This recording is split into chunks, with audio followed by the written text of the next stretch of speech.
Hi there, welcome back to Apatros Review. In this episode, Ring, directed by Hideo Nakata in the year 1998. That's basically the cover if you can see it. Hi there, welcome back to Apatros Review. I'm your host, Mila Sipka, and this is basically your guide to the wild world of science fiction action horror. Now, in this episode, we look at the film Ring, which was directed by Hideo Nakata in the year 1998. Yep, this is the original Ring, not the American remake, if I'll review that in the distant future. Now, Ring is a Japanese ghost story, a Japanese horror film that came out in Japan on the 31st of January 1998.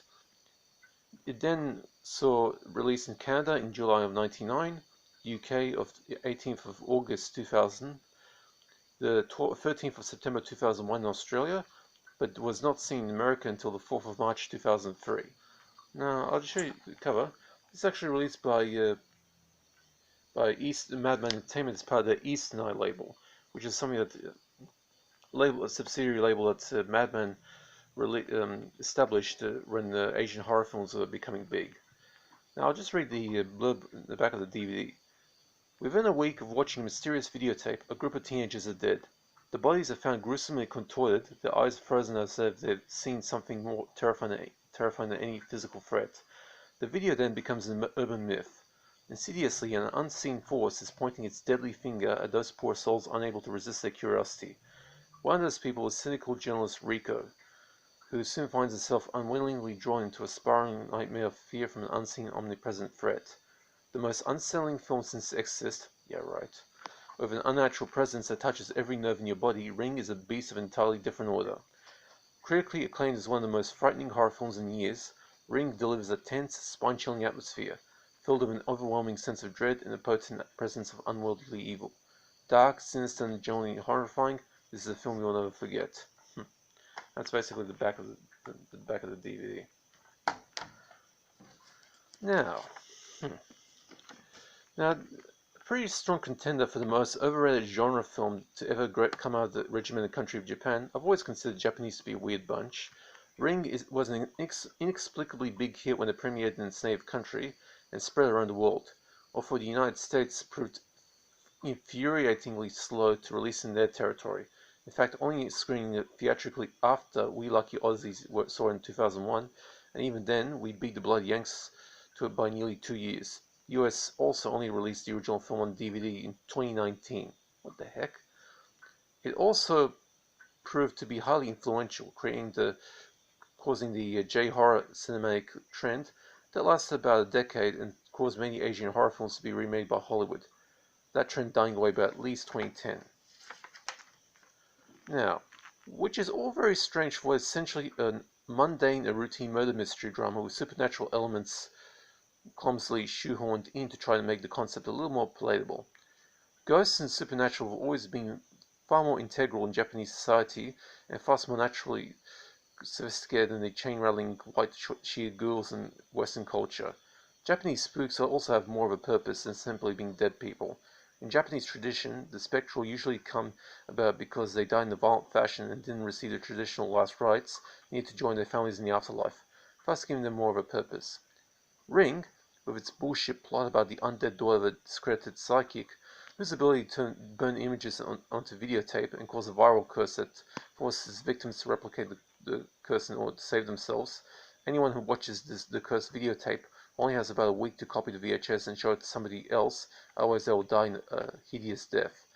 And the plight of a TV reporter who, along with her ex-husband and young son, must try to figure out the ghost's purpose and where her body is buried, only to find out in order to save themselves they need to play by the ghost's rules and spread the curse themselves. The ex-hubby learns this a minute too late. Now this is an extremely disorganized and incoherent story, only redeemed to the level of Passable by having the weird images that show up. That and a few rather effective jump scares that surprisingly never failed to make at least quite a few people jump out of their seats, although it never had any effect on me. As well as some clever sound design and, well, an inventive beginners-level visual effects. The film's best attribute is that the way director Hideo Nakata manages to infuse the film with a constant palpable sense of dread. Given the film's story, you just know that someone's going to die by the end. And the sound design, where the music and sound cues are combined seamlessly to the point that you cannot tell where each sound effect begins, is excellent. But the film's story is essentially a murder mystery with the mysterious background of Sadako being a complete red herring, and never having any real drop to the story. There are also some ridiculous assumptions this film makes. Every second person in the film has some sort of psychic ability, which is just Eastern New Age mystical bullshit, and the color's stylistic choices are downright dumb. The idea of showing the distorted faces of Sadako's victims in monochrome with static freezes are about as subtle as writing in the screenplay certain words in both underlined and full caps, something that only a fifth grader might do in their ghost story writing assignment at school. There is a real-life connection to an actual person. Sadako's mother was based on a real-life psychic who committed suicide after being discredited. In the realm of the utterly weird, the film itself has been the source of its own urban legend, where the apartment used for Riko's home in the film, Riko's home, had previously belonged to a young woman who had committed suicide in the living room. At the 33rd minute of the film, where Riko is standing on the balcony while Ryuji, her ex, is watching the tape for the first time, when she turns around, the face can be seen reflected on the patio door.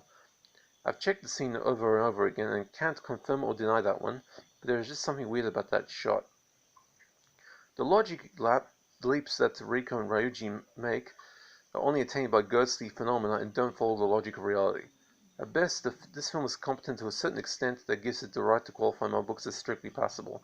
It is weird and unsettling enough, and some parts of the film are surprisingly well done as opposed to some of the other parts. But when it comes to the film's massive reputation, Ring just plain disappoints and falls far short of its own horror street rap. So C plus 5 out of 10 all the way. So basically it's a passable film. Not quite solid, but better than mediocre, better than average. Now there's no gore, but that doesn't mean that the film needed some. Now, there's no nudity here either, but you do get to see Zadako's bare skull when the body is finally found. Now for the DVD. I'll just show you the DVD case again. Hope you can see in this light. Now, long before Americans could get their hands on their own country's DVD copies of Ring, we Aussies were lucky enough to get DVD copies of Ring locally.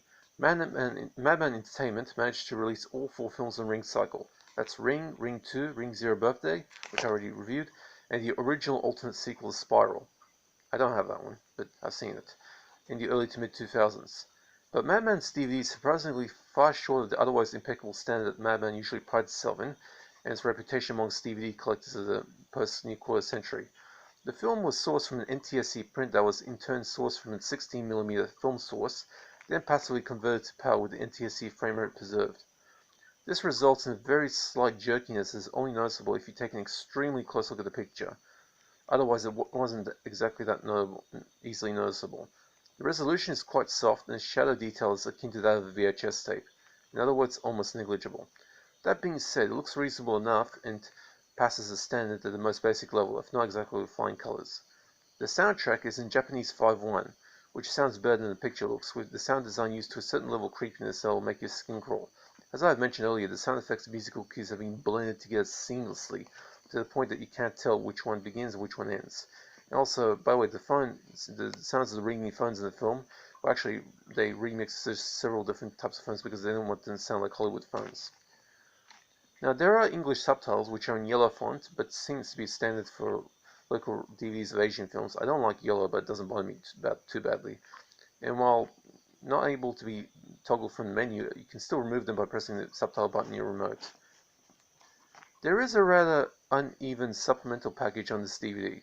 Aside from the American and Japanese trailers for Ring and Ring 2 on the disc, as well as the usual Madman Propaganda trailer package, and by the way, Madman Propaganda is basically just a bunch of preview trailers for other Madman releases. On this DVD, you get to see trailers for the Spanish film Amateurish, 3 anime classics of Perfect Blue, Spriggan, that's an awesome film, and Ghost in the Shell, and 2 art house films with Pie and The Circle. There is also a sample episode of the 12-part anime series Boogiepop Phantom, an incredibly amateurish and utterly dreadful self-indulgent exercise in high school paranormal phenomena that doesn't have any aim or focus to it.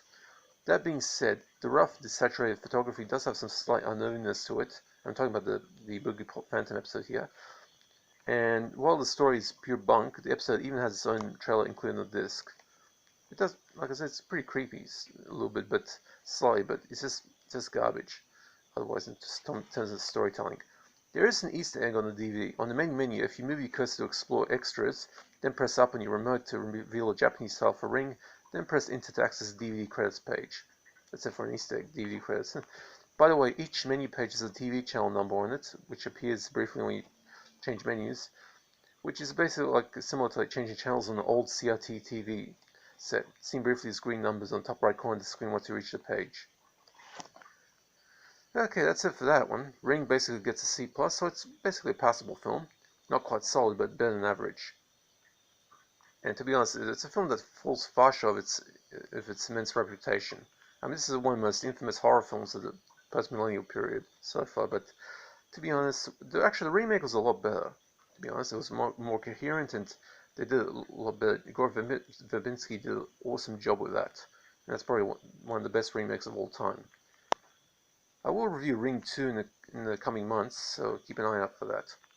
I hope you guys are staying safe. Take it easy, relax, and see you around.